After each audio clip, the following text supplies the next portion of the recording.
On a memory trip, Yuji Itadori thinks back to his grandpa's advice about helping others. Fast forward to now, Sukuna, chillin' in Yuji's body, surveys the wrecked Shibuya from atop Jogo's maximum meteor. Earlier, a hurt Megumi spills the beans about his 10 Shadows technique to a guy named Haruta Shigemo. Megumi, collapsing like a stack of cards, spills his plan to summon a wild Shikigami Mahoraga to drag Shigemo into a freaky exorcism ritual. Flashback to Gojo info about why Zenin and Gojo families ain't pals. Megumi guesses the old Zenin leader did this technique thingy to off himself in the Gojo head. Shigemo's surroundings get dark as Megumi goes all mystical. Sukuna feels the vibe from far away, orders Uraume around and bounces, leaving Uraume on standby. Light comes back and boom. Divine dogs and toads show up, revealing the beastly Mahoraga all tied up. Megumi spills the Shikigami's name and apologizes to Yuji. Mahoraga breaks free, smacks Megumi into a building, and leaves him hanging between life and death. Panicking, Shigemo faces Mahoraga, who squashes him like a bug. A quick flashback explains Shigemo's miracle power, and he survives near-death experiences, but now they are all used up by Nanami's fierce attacks. Presently, Sukuna saves Shigemo last second to keep Megumi alive.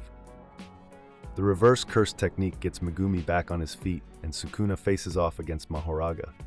Mahoraga whips out the Sword of Extermination and it's clash time with Sukuna.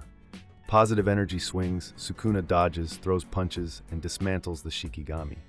Buildings crumble as they brawl. Sukuna, the snack critic, slashes Mahoraga, gets slammed but bounces back. More slashes, jumps, and air bursts. Sukuna takes a bite of popcorn and throws away a finger from Mahoraga. The fight rages on, tearing Shibuya apart. Sukuna figures Mahoraga adapts to stuff. Then domain expansion time. Malevolent Shrine paints destruction without a barrier.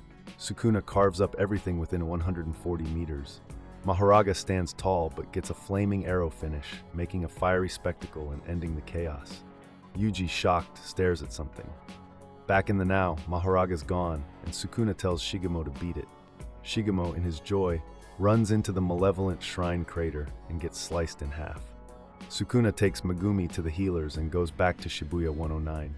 Sukuna lectures Yuji about the mess. When Yuji regains control, he remembers those harmed by Sukuna, pukes, panics, and then steels himself to fight and help people. Meanwhile, the battered Nanami limps down a Shibuya station hallway. As he descends the stairs of the Shibuya station, Yuji recalls the words that shaped his life since enrolling at Jujutsu High, as well as his grandfather's dying wish. Meanwhile, Nanami, half of his body burnt to a crisp, limps down a corridor.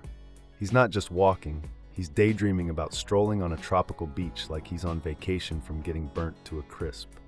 Little does he know, Trouble's hiding in a photo booth is Mahito, playing hide and seek. Down the stairs, Nanami meets a bunch of transformed humans, and suddenly he's daydreaming about Malaysia. He's imagining a beach house, sipping coconut water and probably reading a book or two. But duty calls, he gotta save Megumi and worry about Maki and Naobito. Oh, and Nanami's tired. But hold the beach vibes, Nanami's still in the game. He's slashing through transformed humans with a sword that's as blunt as my grandma's butter knife. Yuji joins the party, drawn in by the noise. Nanami's a one-man wrecking crew, and when he senses Mahito's touch, things get spicy. Now Haibara shows up in his vision while he ponders about the meaning of life. But Mahito's enjoying the show, and Yuji's late to the party. Nanami, in his final moments, smiles at Yuji, hands him the exercise Mahito baton, and bam! Mahito blows him to bits. Yuji's mad, Mahito's chilling, and it's rematch time.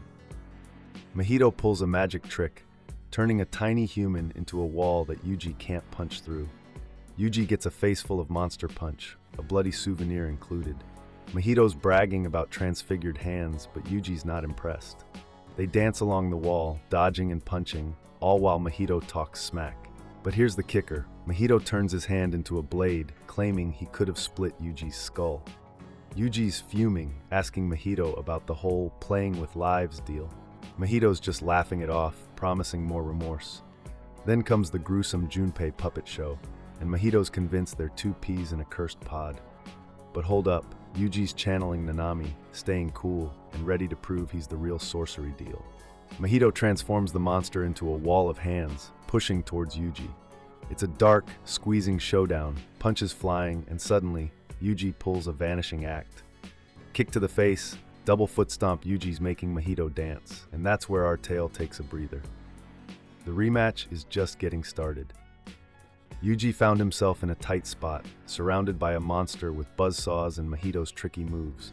But our determined sorcerer kicked the monster, creating ripples and giving himself some wiggle room. Bam! Punching the monster with cursed energy, he dodged buzzsaws like a pro before landing another powerful punch. Mahito, not one to stay down, transformed into spiked vines, trying to snag Yuji.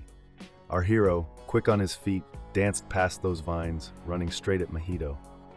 As Yuji closed in, Mahito pulled off a tricky move, jumping into the air with his arm turned into a spiked club. But wait, Yuji had other plans. Dodging the attack, he prepared to stomp Mahito's face. Sneaky hands emerged from the monster, trying to punch Yuji, but he endured the hits and delivered a kick, sending Mahito's head crashing into the ground. The two burst through the monster's body, and Mahito, ever ready, declared, "Round 2, let's go." Mahito, now armed with a gun-like arm, fires transfigured humans at Yuji. Bullets miss, hitting walls and even calling the elevator. Mahito attempts a giant foot stomp, but elegant as ever, Yuji dashes away. With a ticket gate throw and some blade arms action, the hallway turns into chaos. Yuji hops into the elevator, leaving Mahito behind as the doors close. But Mahito's not one to be left out. Leaping down, he slices through the falling elevator, aiming for Yuji. Our sorcerer dodges and attempts a punch, but Mahito's head twists around like a creepy contortionist. A punch exchange ensues, with Yuji landing some hits, but Mahito transforms his arms into blades for a counter. Hanging onto the elevator cables, Yuji faces a transfigured monster launched by Mahito. Mahito, realizing Yuji's strength, opts for transfigured humans, showcasing some new tricks. As the chase continues, two civilians appear, but Mahito's arm emerges from one's mouth for a surprise attack. The stakes rise as Mahito plans to use innocence to crush Yuji's spirit. Meanwhile, in an earlier encounter with Nobara, Mahito faces taunts and explosive nails. Despite her clever moves, Mahito plans to bring her down to crush Yuji's spirit. The battle rages on with twists and turns, keeping us on the edge of our seats. Thank you for watching. Stay tuned for the next episodes, and subscribe for more videos.